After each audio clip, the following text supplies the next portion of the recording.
Hi,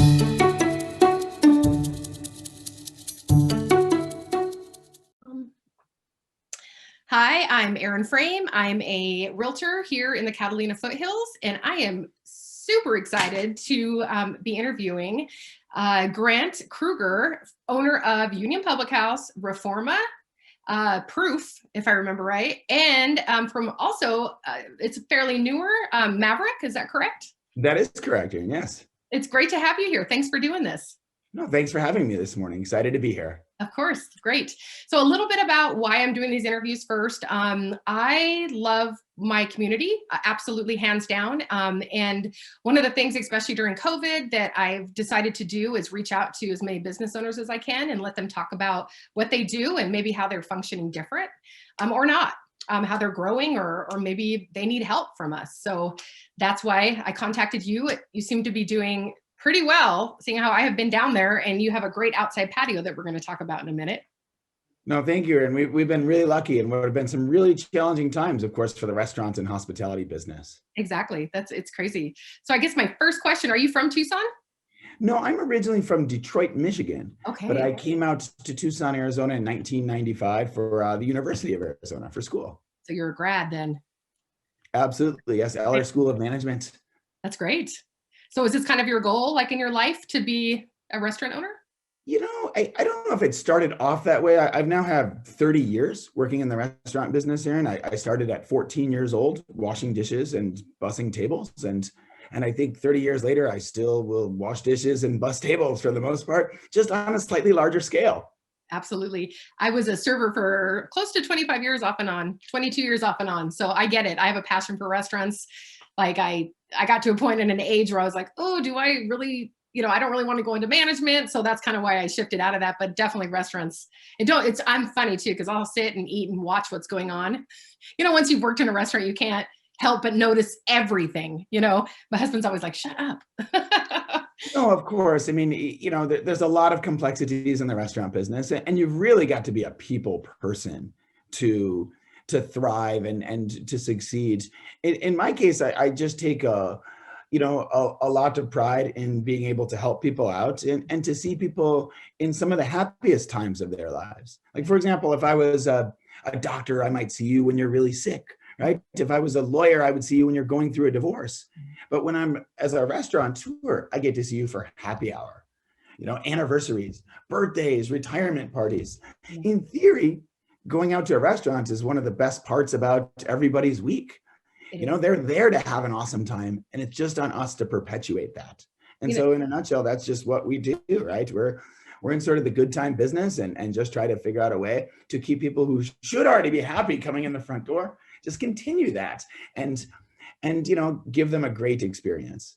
That's perfect. And that's one thing too I was going to talk to you about is obviously things have changed since COVID. So I guess my question to you is, when all this started, did you immediately have a vision for what your plan was? Or is it something that, because it seems like people are very resilient is what I'm finding during this time. I don't know if anybody could have had a plan for what happened over the last year with COVID. If you would have asked me in the first week of March, hey, Grant, do you think they would shut down every restaurant and bar in America? I would have said, Erin, you're crazy. Like, there's no way this could happen. Like, not even possibly a plan. And so it was pretty hard to plan for something like that. We were under the impression, particularly during the shutdown in March and April and May, that this might be quote unquote over with at some point, and that this was sort of the big pause, right?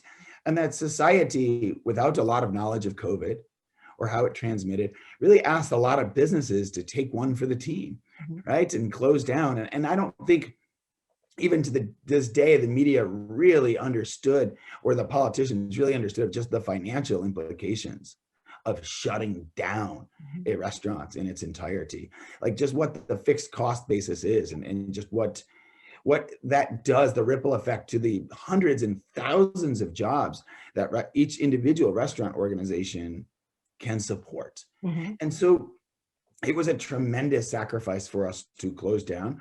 And we pivoted more than once during this pandemic and these closures. We had, of course, to go only to begin with, right? Which was, it's never really as good as most will lead you to leave. In our business, we survive a lot on the ancillary sales outside of just the cost of the entree on the plate. Yeah. For example, if everyone came in and ordered a hamburger and a glass of water, I'd probably go bankrupt at some point. Yeah. And yeah. we wouldn't have so many restaurants and we wouldn't have so many jobs. We've got to be able to sell appetizers, desserts, that second round of drinks, right? Like the cappuccinos at the end, like all these things make up for a large portion of the profitability of the restaurant business. And when you're reduced to go only, you just don't have the opportunity to make those second or third sales. Yeah. And it takes away a tremendous amount of the restaurant's gross revenue. And obviously it comes with a tremendous job loss as well too. Going to go only took us from about 200 employees down to about 20, costing about 180 jobs in just our restaurant organization, Erin. And so that affects our small little group in Tucson. Imagine the number of restaurants and hospitality groups throughout the country and just what those job numbers and losses were. And it's just staggering. Wow. That's incredible. That's like was my biggest concern. Like real estate was surprisingly good, but I have so many friends in the restaurant business but most of them are doing well. I mean, they're working, I guess they were kind of the lucky ones to continue to be working, through a lot of this, through the to-go food, the shortened staff. But yeah, there's a lot of people out there that aren't doing well, I'm sure still. Like, how many have you been able to bring back on? We've been able to bring back on our entire crew. Oh, like obviously a few people have transitioned out of the industry, and there are just the restaurant business by its nature had just over the time has, some degree of attrition. But in terms of job numbers, we brought back everybody. Oh, that's amazing. Really, and then some. Mm-hmm. And so we happened to be very fortunate. And I believed, even though to-go food was a tremendous money loser for not just us, but for pretty much every restaurant out there, like nobody made money on to-go. We all hemorrhaged money doing it. In some cases, it was far more expensive to operate to-go than it was just to close down completely. Wow. But I felt that it was important for brand preservation, just to keep the brand alive, keep some of our staff members engaged. My people are my business. Yeah. Right? Like we're way more than just the sum of some product of a production facility. Like our people are the most important part of the industry. And so we kept in touch with everybody on our team with updates. We created funds for the employees. We made logo gear and gave 100% of all the proceeds that everything sold to staff relief funds. We set up tip pools, and then the managers that were able to keep their jobs donated 100% of all the tips to the staff as well too that was out of work, all to try to preserve our people for that 2-month period where we were forced to shut down by the government. I love it. And so it was a pretty tremendous pivot, but we were allowed to open back up again on the 12th of May.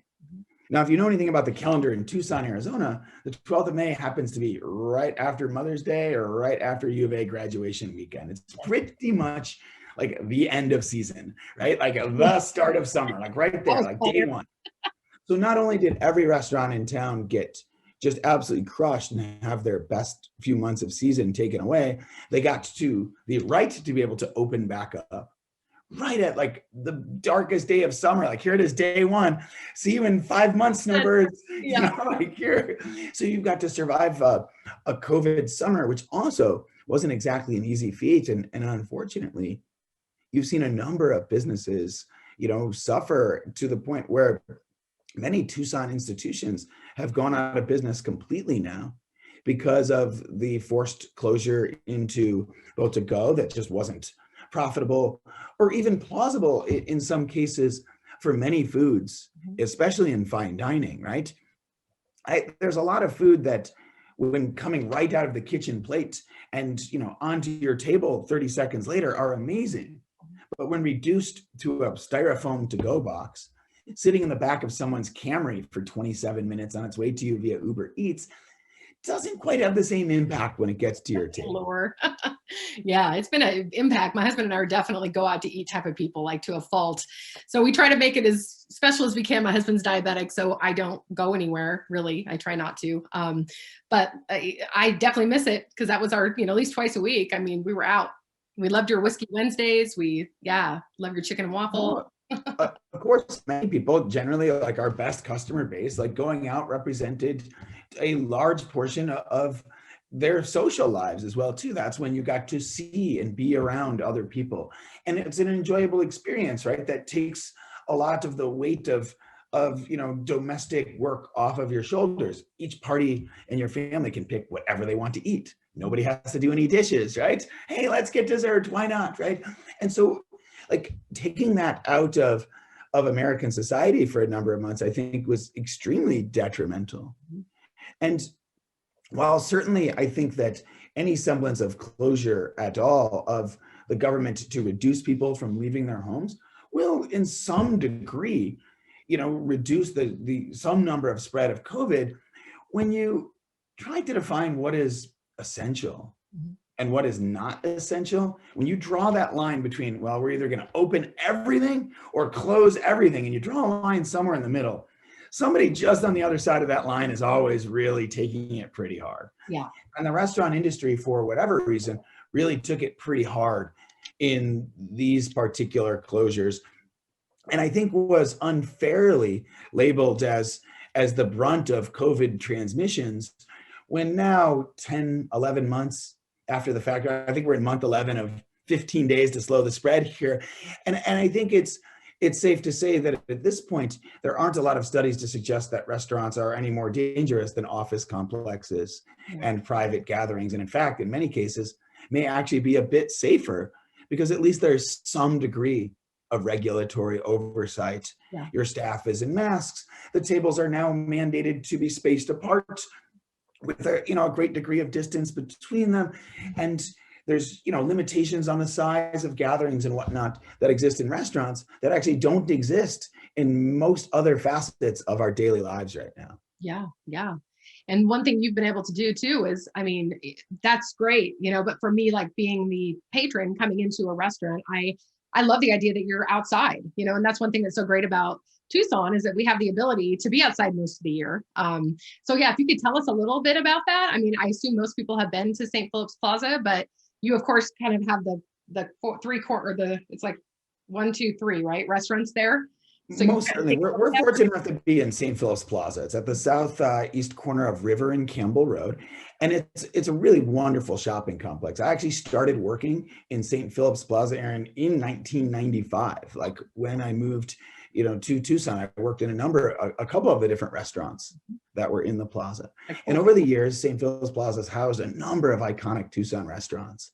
And so for me, it's an incredible honor to be able to steward that and to now operate our own restaurants, in the shells of some establishments that like really set Tucson on fire and established Tucson as a premier dining community in the Southwestern United States. And so we are fortunate enough to have 3 restaurants around this center courtyard in the plaza that has about 20,000 square feet of outdoor space. There's old growth trees and fountains and grass, and it's a little greener and a little different than what you might see in the rest of Tucson. And I think one of its most enduring qualities from a restaurant patron standpoint is that you're in this gorgeous patio that doesn't face a parking lot. Yeah. There really aren't too many places you can eat outside in Tucson where you don't have car headlights shining into you and thinking as you're, dining on your Chateaubriand and say, oh, I hope that Tahoe doesn't come through the fence over here and take us out, Susie. And so like St. Phillips Plaza is almost completely encapsulated by the buildings around it in this old style Spanish colonial architecture. And we're fortunate enough to have that plaza as the backdrop for our restaurants. And over the years, St. Phillips Plaza has had a long history of doing live music, right? The Jazz Society has played in the plaza for decades. And so we thought we would start to bring that back. When we only owned one of the restaurants in the plaza, it was tough. Getting all 3 restaurants to agree to a specific band, a specific style of music at a specific time, and all pony up some of the bill, not so easy. No. But when you own all 3, you can kind of force them to participate and everybody gets to chip in. Yeah. And then we get to have higher quality bands and at a greater frequency than one individual restaurant might be able to afford. Mm-hmm. And so we're now doing live music 6 nights a week in the plaza, Wow. every night except for Monday. We had Monday as we had planned to do the radio show for both the Arizona head football coach, and then during basketball season for Sean Miller, of course, from the basketball team. Those plans have changed a little bit based on COVID. Obviously, they don't want their coaches out there right now shaking hands and kissing babies. So we will probably pivot towards Monday music as well, and shortly have live music 7 days a week. That's amazing. Live music is our favorite too. So that's great. I think it's great as well too. I'm a big fan of live music. I think you see it less and less these days, particularly in the restaurant environments. And we're just fortunate enough to have the backdrop and the setting to be able to do it. And so we've spent the better portion of the last year constructing a new stage. We built a 21 by 28 foot stage. We've installed a really nice fancy noise reducing column line array sound system so that the sound can be rich and full, but hopefully not leak out and destroy all of our neighbors, right of quiet enjoyment as well too. And now we're doing live music nearly every day, and it's really worked out to be a wonderful tool to help convince guests to sit outside when they were already kind of leaning towards sitting outside anyway, because of the COVID pandemic. And so we're just lucky to formulaically have a model that filled a couple of needs, one for outdoor dining and another one for live music. And Tucson's wonderful weather provides an excellent opportunity for us to do it the grand majority of the year. That's great. That's wonderful. Now, I would love to ask you a little bit about what each of your restaurants serve. So what type of food is Union Public House? So Union Public House was my first restaurant in Tucson. I had a restaurant for a decade before Union in Mexico, actually, in San Carlos, Sonora, Mexico. Carlos. My dad races sailboats, so that's where we go. So he's part of the Tucson Sailing Club. Isn't that funny? So I did a number of events actually at my old restaurant in Mexico. It was the Marina Cantina, right in the harbor of Marina San Carlos. And so we used to do the after party for their regatta, which was over Memorial Day weekend, if I recall correctly as well. So, my life. Yep. So probably I've served your dad in some way, shape, or form down in Mexico. Very good possibility. That small and incestuous community that is Tucson, Arizona, right? That somehow it gets smaller by the day. I am serious. It's great. It's a great thing, but it's also wow. It's a wow thing. Yeah. 1 degree of separation. Yeah. So one of the things I learned in Mexico doing business was that they didn't have a lot of primary food purveyors. You didn't get the Cisco foods or the Shamrock foods or whatnot down there. You literally had to be farm to table. Not because farm to table was cool in the 1990s and early 2000s. People didn't talk about farm to table. We were farm to table because that's where the food came from. And so in our world, when I had the opportunity to come back to Tucson in 2010 to look at the Union space, we knew that a pub concept could work in the plaza. I had worked for Breckenridge Brewery that was in St. Phillips Plaza from 1996 to 1999. And it was reasonably successful, but the food could have used a little work back in that time. And so we decided what we would do would be a chef-driven pub concept. They use the moniker gastro pub. I don't particularly like the word because it sounds sort of medicinal, like gastrointestinal or something like this. Yeah. But really, realistically, it's sort of a chef-driven comfort food where we make nearly everything from scratch. We make our own pasta, we make all our own breads, we've got our own grind of beef. We like every soup, every stock, every sauce that we use in the restaurant is made in-house. Yeah, and I think that's a pretty unique characteristic, particularly in today's restaurant world, where you could order everything you wanted frozen off of a Cisco truck or a Shamrock truck and pretend to be cooking when in reality you were sort of reheating and assembling. And so Union has a strong focus. It's got a large bar, a 40-seat interior bar, 30 beers on tap, probably 150 different types of whiskey. We've taken a strong focus on American bourbon whiskeys and Scotch whiskeys and have one of the best selections in the state, mixed with this chef quality pub food. And you've got like what I think is a nice sort of jack of all trades restaurant that literally like runs the gauntlet in terms of demographic group of customers. It's on a a weekday afternoon, it could be little old ladies and hot teas and pot pies and the Real Housewives of the Catalina foothills. And then in the afternoon, it's We have to do a show. Oh my gosh, that's so funny. Yeah. Anyway. and then, in the afternoons, it can be Tucson business professionals and young professionals coming in for happy hour. And then we get couples in for dining. And there's even like a late night scene to it as well, too. Yeah. We keep Union open until 2 o'clock in the morning, 7 days a week. Wow. Absolutely, pretty much never close early. Wow. That's great. And so we were very fortunate to have a warm response from the Tucson restaurant community. And we're now in our 10th year of business in St. Phillips Plaza. About 6.5 years ago, we had the opportunity to take the space that had formerly housed Vivace restaurant. Mm-hmm. Dan Scordato is a wonderful restaurateur, a friend of mine as well too. And so we sort of helped him get out of his lease in St. Phillips Plaza so that he could move up into the Anthony's and the Catalina space. And we did a Mexican restaurant. Like I told you before, I lived in Mexico for a decade. I speak fluent Spanish. I have a strong understanding of tequila, mezcal, bacanora, soto, Mexican cooking. I was the warden for the U.S. Consulate Office out of Hermosillo. We do a lot of work with the Mexican Consulate Office here. And so I feel like a pretty strong connection to the Hispanic community. And we launched Reforma Modern Mexican Mezcal and Tequila. Again, taking the full scratch kitchen production and techniques that we had at Union, but applying it to Mexican food.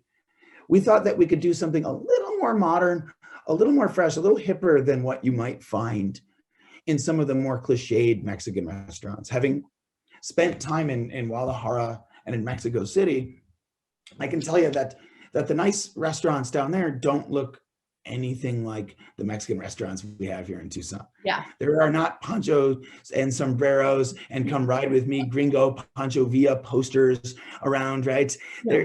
They're not filled with cactuses, and they're not, it's what's done up here has been a lot of Sonoran Tex-Mex style Mexican food. And we thought we would try to provide something like a little more modern and a little more like what you might find in a Mexican restaurant in Mexico City or in Guadalajara that was a bit more upscale and more befitting of the backdrop of St. Phillips Plaza. Yeah.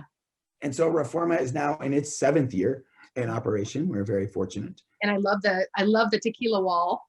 Thank you. Yeah, we've got a humongous collection of tequila, mezcal, bacanora, and soto. It's pretty much the largest selection in the state of Arizona. There's over 300 different labels. And so it's just an awful lot of product back there for sure. Mm-hmm. And we think it's really neat. There's a really nice growth of both tequila and mezcal in the cocktail categories. And so we've got a number of staff members who are real specialists in those things. And we love just having a great selection of it, just like you might find in Mexico City. That's amazing. I love it. And now Proof is what, a couple, like 2 or 3 years now? Yep. Proof is now just finished its 2nd year in December. Proof Artisanal Pizza and Pasta. We've got a pizza program over at Union, but it's a little bit more bar style pizza.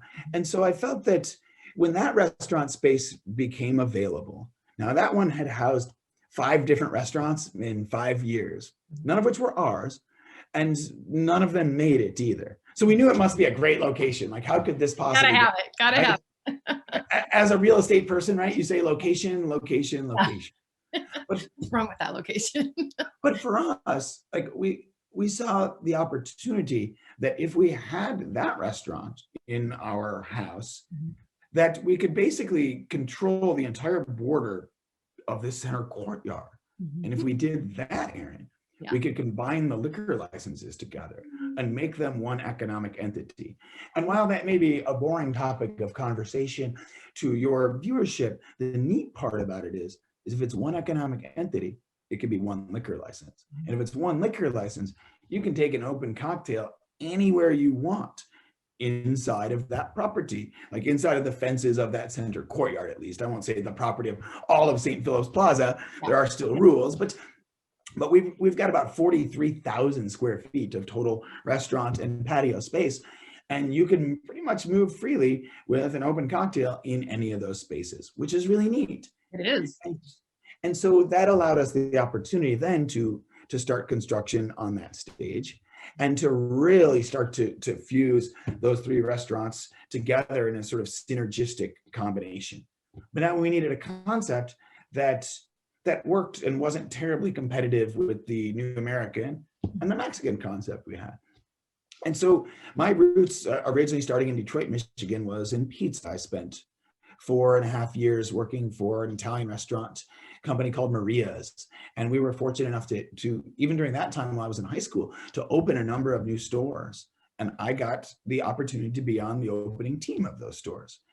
And so, you know, we had recipes for pizza dough and for fresh pasta production. And we thought that already doing the scratch work that we were doing at Union and now Reforma, we could do that with pizza dough and with pasta and create something as well that was a little different and a little fresher and a little more unique than some of the more older, stodgier, cliched Italian concepts that were, or Mediterranean concepts, I should say, perhaps, that existed in Tucson. And that was sort of the birth of Proof, artisanal pizza and pasta. Great. Again, we make all our own breads, pasta and pizza dough, all from scratch every day in-house. And we think it's a really unique concept as well, too. And it fits in nicely with the New American and the Mexican restaurant. And all three of them essentially make up Union Hospitality Group, which is our team. And it's been really great for us to have that synergistic approach to three restaurants in the same shopping center. A lot of people say, you're crazy. Like, why would you want to have three restaurants? A, probably, why do you want to have three restaurants? But B, why do you want to have three restaurants in the same shopping center? And for me, like, it's actually worked out really nicely. A, the commute is relatively short, right? So, you know, traffic is never too tough to get between them. Also, it provides a wonderful amount of economies of scale. We get to say, oh my gosh, we're out of cocktail napkins.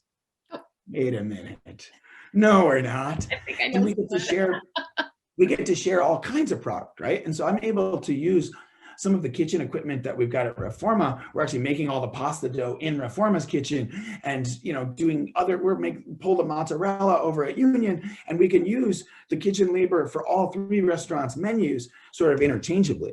And as well, it even gives us an opportunity to move some labor over and say, oh my goodness, we're getting really busy over at Proof, and I'm short a server, like, let's go. And you can send in the cavalry and go help out where they're happy too. That's amazing. The server, instead of having a crappy night, now has a good night. So that's right. Amazing.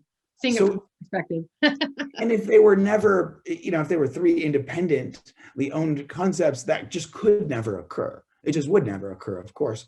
And so by virtue of using the same POS computer systems and many of the same steps of service, there's some interchangeability between the staff. Yeah. And I think that's really neat. Like, that's a really wonderful benefit. I've got a number of staff members that work X number of hours in one store and X number in another, and so on and so forth. And so it provides more jobs, more hours, and it's a really nice synergistic approach to the restaurant business. And it's been really warmly received by Tucson, and I just consider ourselves very blessed. Yeah, that sounds amazing. And then, of course, what do? You go out and buy a country bar? Yes. Well, so the Maverick has always held a place in my heart for a long time. Like, I can harken back to the days of the original Maverick on 22nd and Swan, and I'm dating myself by saying that, but was a fan, of both that location and, of course, its newer spot on Tango Verde. The Maverick happened to be owned over the last decade by a friend of mine, Jay Zucker.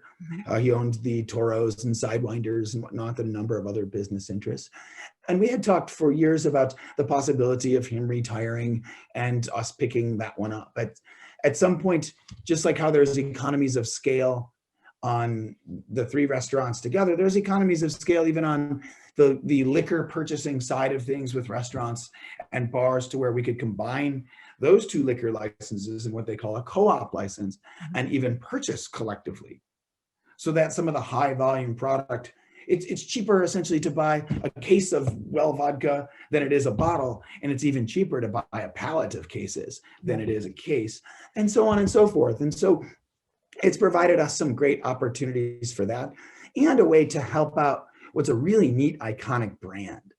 The Maverick's been around since 1962. Wow. you know, it's one of Tucson's longer standing, but it's certainly the longest standing country bar in Tucson by a long shot. And it also does live music. It, in fact, you know, has had, you know, Waylon Jennings and Dolly Parton and you know, Blake Shelton and a number of like major country music stars over the years have played at the Maverick. And so that synergistic approach to live music in both the center courtyard for St. Phillips Plaza and live music at the Maverick, which has been a live music venue since the early 60s, really made a lot of sense to us as well too. We could start to synergize some of the live music bookings between them. There's a number of bands that can do some country and can do some rock, and that can play in between those various places. And so we've established some great connections with the Tucson music industry.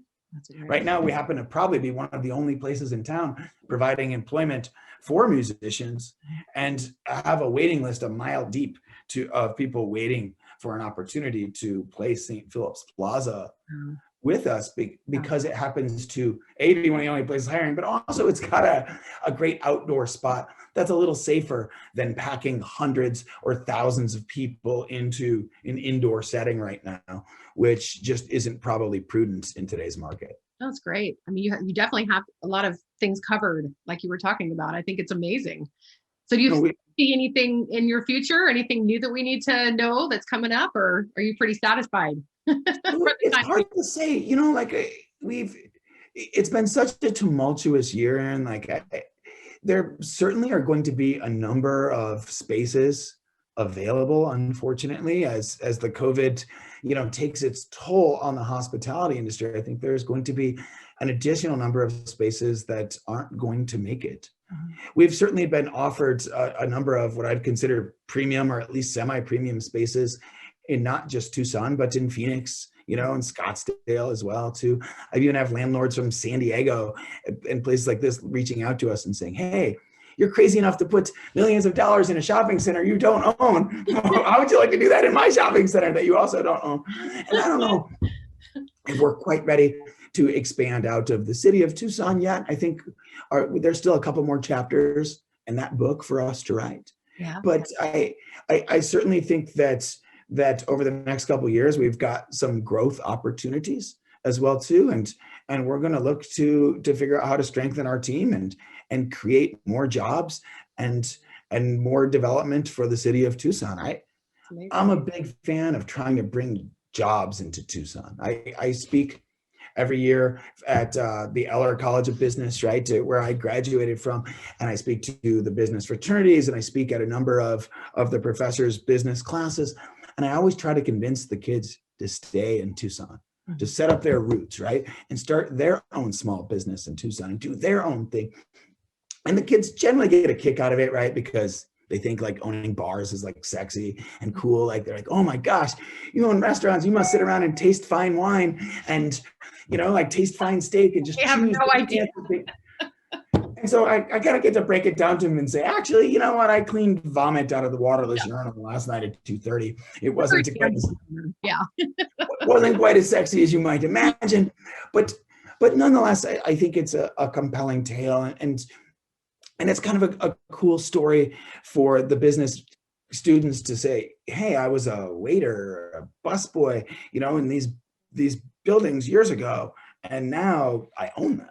That's amazing. You know, like, and here's, if I can do it, like you guys can do that too. And I think that's a neat tale, and one I like to share with the business students and see if they wouldn't possibly come in Tucson and set up their roots and their families, right? If you want the real estate market to work in, what do we need? Jobs, right? Jobs and inventory. Yeah, right now I think it's inventory more than anything else, right? Inventory, keep those low interest rates going, right? Oh my gosh, all of the above for sure. No, this is very inspiring, and I truly just love how, you know, you started by washing dishes, so you understand like how a restaurant works from the back to the front to the, and really, I mean, it really, people can do it, and that's what I love about Tucson. I'm from Seattle originally, and I used to visit here, and there's something special about Tucson. It is a place I knew I was going to come back, and I love how you're talking to people about staying here. And you know, some people have to leave though. You got to leave to come back and to really appreciate what you have, you know, and Tucson is just that place that I think even if you don't maybe stay right away, you'll be back. You know, it's really a great place. So So is there anything else you want to add? I think we've covered I it. just, want to, for your viewership to just, put out the message to support all your local restaurants and businesses out there now more than ever. If you're not interested in going to interior dining, come buy gift cards, even take food to go, right? And anything to do to support your local businesses right here, because like we truly, truly need your help in this time so that next season there will still be a lot of these iconic gems around that have your own local flavor. If you don't want every corner of your neighborhood to be an Applebee's, a Chili's, a macaroni grill, and a cheesecake factory, then you've got to get out there to support these guys that truly have taken one for the team for society over this year, probably more so than other industries. Not to say that I certainly, am not disrespecting the healthcare community or anybody else that suffered through COVID, but the hospitality industry for sure has had a few bumps and bruises. So get out there, support your local restaurants and bars, because they're the ones that are out there supporting you, employing, your friends and neighbors and family, and investing back in the local economy. Absolutely, absolutely. I want to thank you so much for this. One thing on my site, my Park Bench site that your video will be on, there's a place that you can actually put events. You can put any kind of promotions that you're having. So hopefully we can really kind of get this to be a real community effort. So I'll be sending you an email. You'll find out more, but just to let you know. Love it. Thank you so much. That's awesome. Yeah, great. So I guess that's it. So at the end of this video, I'll make sure that all the, business information is there and everything, so people are aware of what your hours are, and obviously what the live music's going to be every night. So, but that's it. That's all I got, and that's all you have. So until next time, I just want to thank you again, and everyone have a great day. Thank you, Erin. Have a great day. Goodbye, everyone. Okay, bye.